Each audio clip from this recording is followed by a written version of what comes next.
مصنوعی ذہانت کے حامل سافٹ ویئرز جیسا کہ چیٹ جی پی ٹی کا استعمال کرتے ہوئے اب اسکیمرز انتہائی درستی سے کسی بھی زبان میں اسکیم ای میلز کا ترجمہ کر سکتے ہیں جو غلطیوں سے پاک اور ان کے ٹارگٹ گروپ کے مطابق ہوگی۔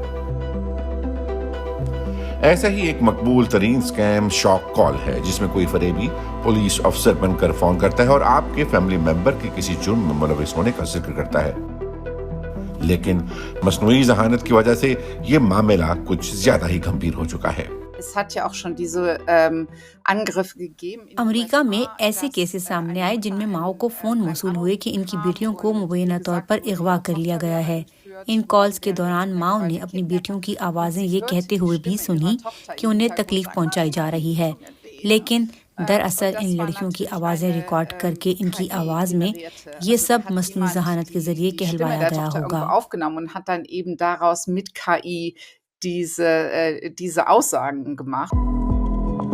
یاد رہے کہ مصنوعی ذہانت کو آپ کی آواز کا بس ایک چھوٹا سا نمونہ چاہیے۔ اسی طرح اسکیمرز کا رجحان ڈیپ فیکس کے استعمال کی جانب بھی بڑھ رہا ہے، جو کہ اے آئی سے تیار کردہ ویڈیوز ہوتی ہیں۔ مثال کے طور پر مائکروسافٹ کا اے آئی ماڈل واسا ون، جو انسٹاگرام پر ایک ہی تصویر سے ایک اینیمیشن تخلیق کر سکتا ہے۔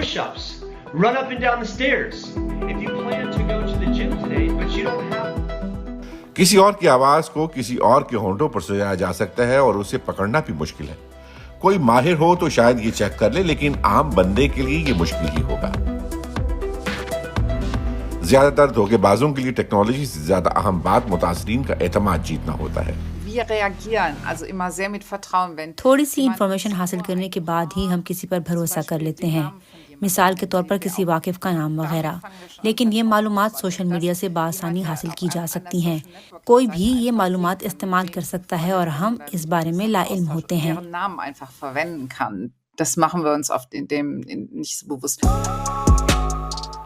بہت سے اسکیمرز مغربی افریقہ، جنوبی مشرقی ایشیا یا مشرقی یورپ میں فعال ہیں، جو اکثر امیر گلوبل نارتھ کے باسیوں کو نشانہ بناتے ہیں۔